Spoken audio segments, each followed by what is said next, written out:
What's up, guys? Welcome back to the channel. Let's just jump right in. You know how we do.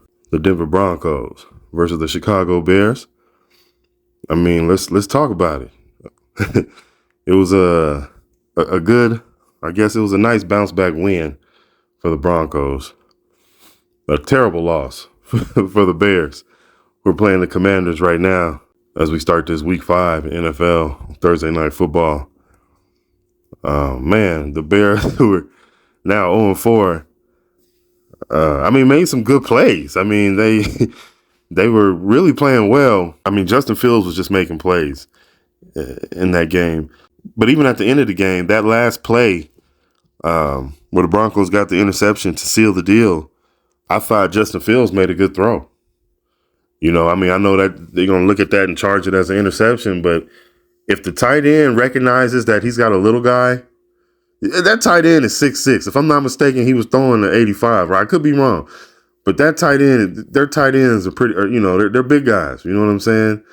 And I'm just thinking that Justin Fields was like, yo, I know he's going to box that guy out. And we just need the catch. We just need the yardage right now. Get this catch. You know what I'm saying? And he didn't. You know, the tight end didn't feel the defender. He didn't recognize, situational awareness, man. Recognize that was a little guy. All he had to do was just box him out. You know what I'm saying? And make that reception. That's all he had to do. He didn't have to catch it and run with it. He didn't have to do any of that. He didn't have to get out of bounds.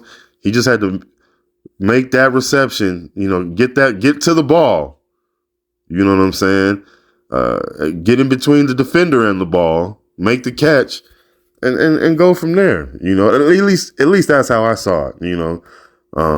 Those kind of things can really wear on a team, but it looks like it wasn't. The way they're playing against the Commanders right now, it doesn't look like it was too big of an issue. Maybe it was just a matter of, you know what, I thought you were going to box out. You're right. I should have. It won't happen again. Move on. And they're moving on, you know what I'm saying? But anyway, the Broncos defense got things together in the second half of that game after allowing Justin Fields to pretty much hit every pass he threw. It was easy. It was easy work for the Bears offense for the most part. The Broncos definitely did a good job responding. And what I said in my preview video, by just keeping it simple. Running the ball. You got those 3 good running backs at least. Your offensive line is struggling in pass protection. Let them get in bully mindset. Get them some momentum. And Sean Payton did just that. Even when the Broncos got behind, he still kept running the ball. Allowing that offensive line to build some momentum. And then they were able to kind of put together the blocks they need to on those passing downs for Russell to find the receivers. Sutton. Number 89 in the back of the end zone. I mean, Russell did a good job of finding his receivers when given time. He made some really good passes. It was a good team effort, as far as, and what I mean by that, I know it's always a good team effort when you win, but nobody really stood out. Like, nobody really had a huge day. Obviously, McLaughlin had over 100 yards, but they still left at least 5 offensive opportunities on the table for him. And obviously they chose to do that.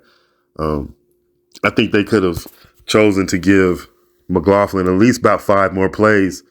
Another screen, a draw,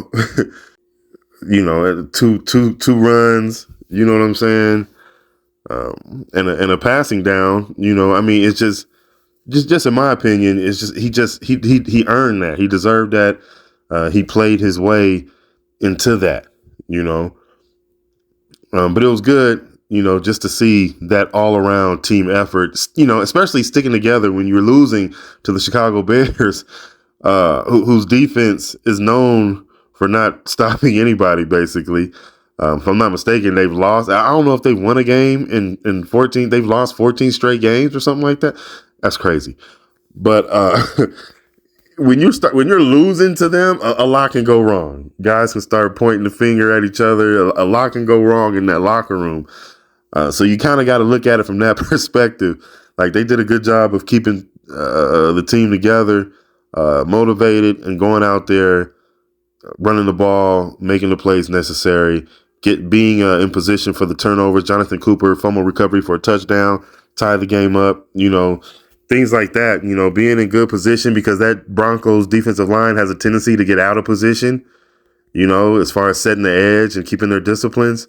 Both sides, Jonathan and Randy, but nonetheless, it was a good win, something to build on. Obviously, they're going to go and look at those mistakes and hopefully correct those.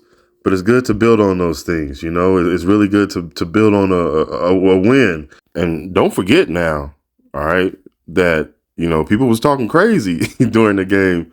The commentators, I think even at halftime, also, people were talking about how everybody beats up on the Broncos and, the Broncos are basically, a laughing stock. They weren't talking about the Bears defense and how everybody scores on them. They were talking about the Broncos.